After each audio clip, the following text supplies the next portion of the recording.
What's going on, Midlife Man? It is James Styles coming at you with kind of something that was on my mind today, and I just wanted to go ahead and address it with the men out there because I think right now everyone is watching The Last Dance on either Netflix or either on ESPN, and they're looking at the journey that listen to the story of the Chicago Bulls and Michael Jordan, and you're finding out the backstory behind a lot of things that we heard about way back in the 80s and 90s. Now we're getting a chance to see it in a much different way. But this message is not, it is not about basketball. This message is about two of the people that are most, I'll say well known and highlighted on that Chicago Bulls team. That is one, of course, Michael Jordan and Scottie Pippen. So I'm watching it, and I'm going to be honest. I saw myself in both people. And I'm going to ask you, do you see yourself in both people? And then I want to know, after I break it down to you on the way that I kind of perceive things, are you Scottie Pippen or are you Michael Jordan when it comes to your relationships? Especially, I'm talking to the married men out there. Now, here's one of the things that really jumped out at me. I grew up in Detroit. So in Detroit, you just kind of learn not to like the Chicago Bulls. You're not supposed to. You're not supposed to like Emmitt Smith because of Barry Sanders. You're not supposed to like Michael Jordan because of Isaiah Thomas. So I can appreciate what I'm watching now, and I can appreciate the tenacity that Michael Jordan brought to the game and his will to win. The latest episode talked about how Jordan just found anything to beat you, anything to motivate him because he was determined to win. I remember the time Scottie Pippen didn't go into the game because of the migraine. Now, for those who are migraine sufferers, you can certainly understand and say, well, when you're seeing double, I could see not playing. I mean, no pun intended. I could see not playing when you're seeing double. But then other people who don't suffer migraines are kind of like, man, could you have sucked it up just a little bit more to go ahead and play in such an important game? Michael probably wouldn't miss a game because of a migraine. And so there are other aspects, though, when you look at Scottie Pippen's life.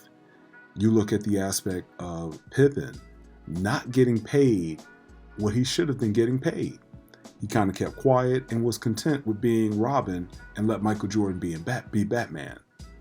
And then you also find out the time Pippen didn't go into the game. This is when Jordan was in retirement playing baseball.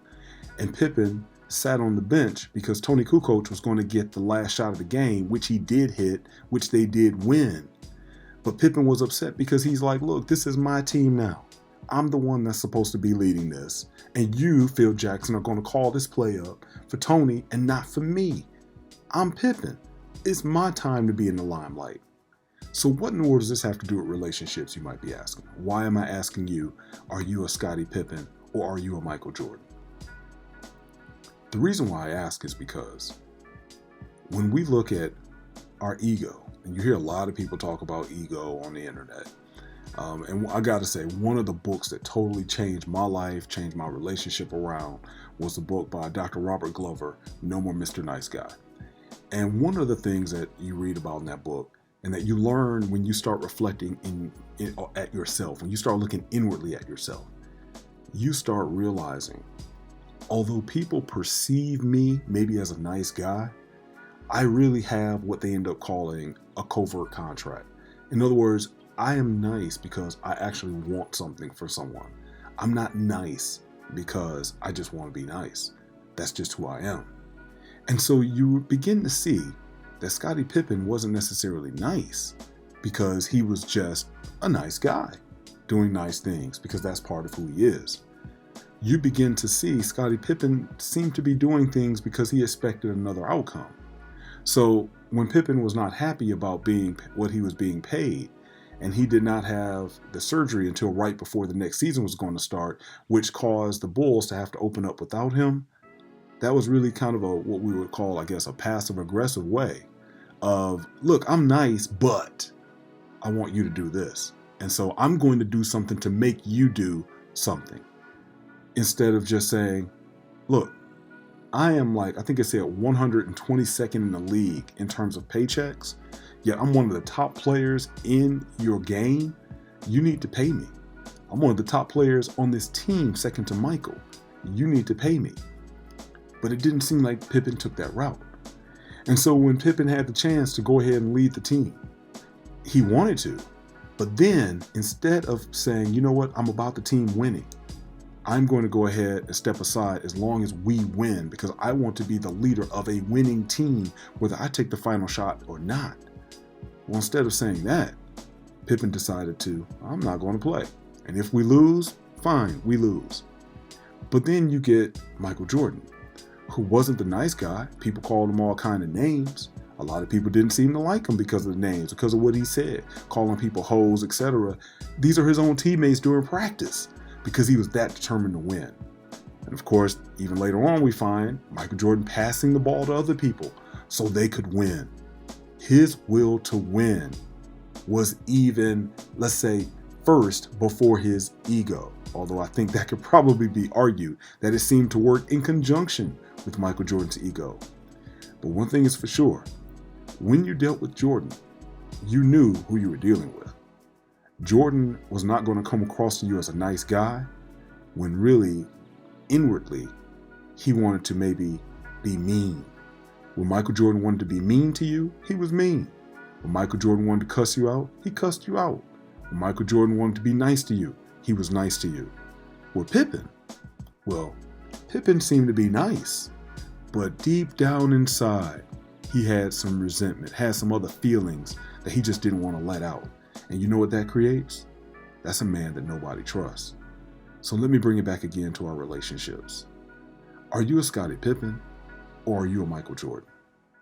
I'm going to be honest.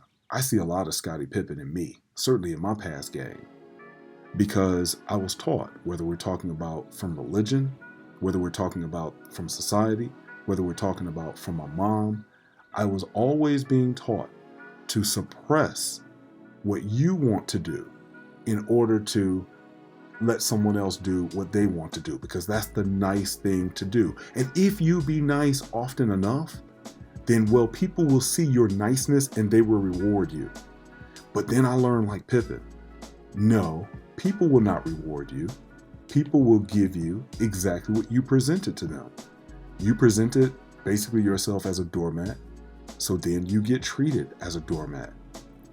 But then something needs to happen in all of our lives, all of us guys' lives, where we now need to be a Michael Jordan.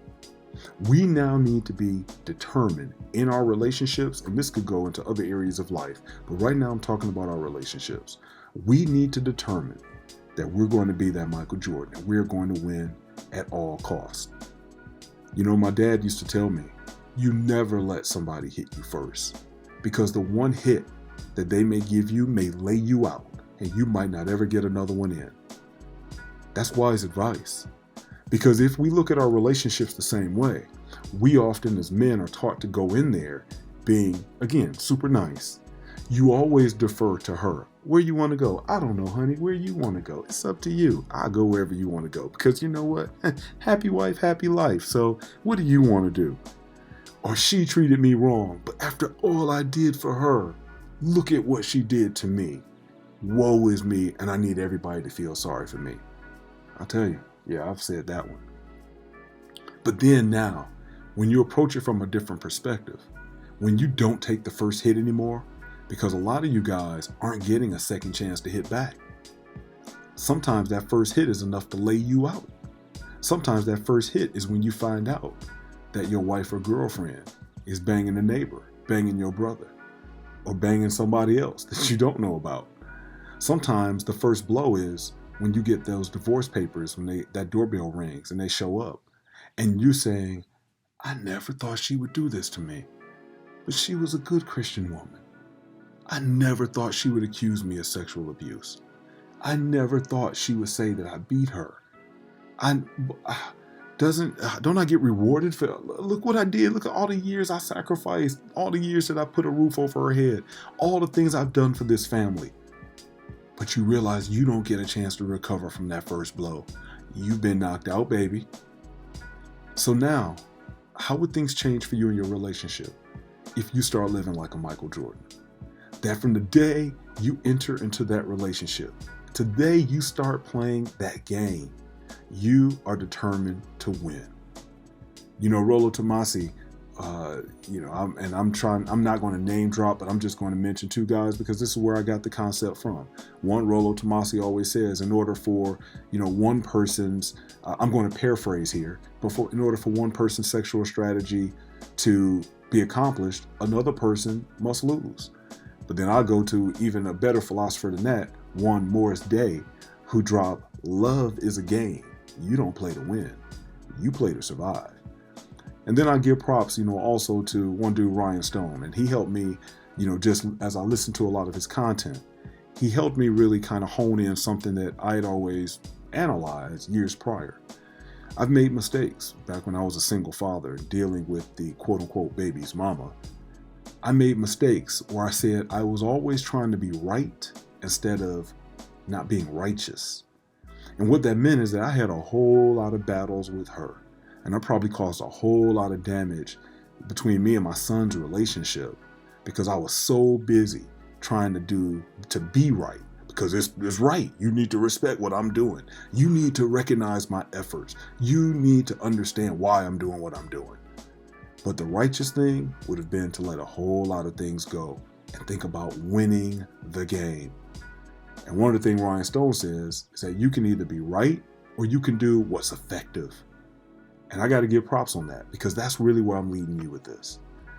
MJ did things that weren't always right. It wasn't always right for him to talk about people, getting folks' face, etc. But he did what was effective. Gentlemen, I think for us to be able to make it, certainly in this current landscape, and with relationships, I think it is very important for us to be making the same, for us to sit back and think about, are we right or are we being effective? See, Scottie Pippen wanted what was right. It was the right thing to do because I am now the leader of the team. Give me the final shot. But was it effective? Well, Tony Kukoc hit the game-winning shot. Give one to Phil Jackson for that call and Tony for doing it. Scottie Pippen may look back and say, you know what? It's only right that you pay me. Now, was it effective? Well, it was effective for him to win, but it wasn't effective when he did not play and his team had to start the season without him, and how the damage his reputation took. Now, if he would have made that move not caring about his reputation, that would be one thing. But he probably took a back seat in what he was going to be paid because he wanted to be respected as a nice guy. And then that frustration came out in these other behaviors that actually were not effective in the overall landscape. Gentlemen, you can be right or you can be effective. If you want to be effective, effective is all about winning. And it's all about winning even in our relationships. I know, if you're from the church like me, that may not sound like the thing that you're supposed to hear because we don't hear it from the pulpit. But let me tell you, being effective is certainly, I'll say, the action that leads to a successful relationship, that leads to a successful marriage. Because oftentimes being right, what do you get from it? What do you get for always thinking that if you do the right thing by her, that she's always going to do the right thing by you? You know what you're going to realize?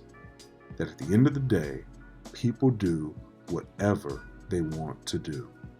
And when they do that on you, when they do that in your marriage, when they do that in front of your children, the only advice the church and many others, your own psychiatrist, counselor, life coach, whatever, family members, friends, all of a sudden people come back and tell you, hey, you shouldn't have expected them to be a certain way because people can do whatever they want to do. And you know what? That's right. But sometimes we don't learn it because we expect that for us to be nice, well, people are going to automatically be nice to us. And life does not work that way. Sorry, I have to be the bearer of bad news. So be the Michael Jordan in your relationship. Go into it still looking out for what's best for the team, what's best for your wife or your girlfriend, what's best for your family. But you have to be the leader of determining what is best, and this is what is effective. Don't sit back and want to play one way when really you have all kinds of hidden desires of how you really want to play. Because at the end of the day, a woman just does not really respect any man that is not congruent. You knew what you were getting with Michael Jordan. You knew you were going to get someone that was going to go at you if you said anything about him. Even if you just sat up there and made one of the most innocent comments that you thought like, well, maybe the Bulls just aren't that good this year. Everyone knew that's going to be locker room fodder for MJ to come at you the next night. You know what? Your relationship needs to be the same way. Is your relationship to the point where your wife knows, you know what? If I do certain things I want to do, I could really damage this relationship. And you know what? He may be gone. Not only may he be gone, I know he could go out here and get someone else as well. Or do you spend all your life making her feel comfortable that, no, baby, I'm not going anywhere? Because, you see the Bible, God hates divorce. So really, no matter what you do to me, I'm not going anywhere. First of all, I'm going to tell you, you're probably not the wisest person in the world to say it, even if that's the policy that you live by. You don't say that. But yet, many of us men learn to do so. Instead, do what you want to do. Win. Be the MJ. Be the one that you're going to do whatever it takes to win. But be also the kind of leader that as you do whatever it takes to win, your family and your relationship wins as well. And that is a whole lot more respected. That game is a whole lot more respected when it comes in that package, and not when it comes with hitting kind of landmines of a Scottie Pippen package, where I'm doing what I do to please you, but I expect you to please me. And I'm not going to tell you how. I just want you to do it because I'm being nice to you. Trust me, man. It doesn't work. It's not effective. And in the end, you lose. Your reputation suffers. And you end up looking like less of a man in front of your wife and in front of your kids, and quite honestly, in front of everyone else that you interact with. All right, that's enough, fellas. I just had to drop that one. Certainly, if you have any comments, feel free to leave them below. Like the video, and look forward to kicking it with you guys later. Peace.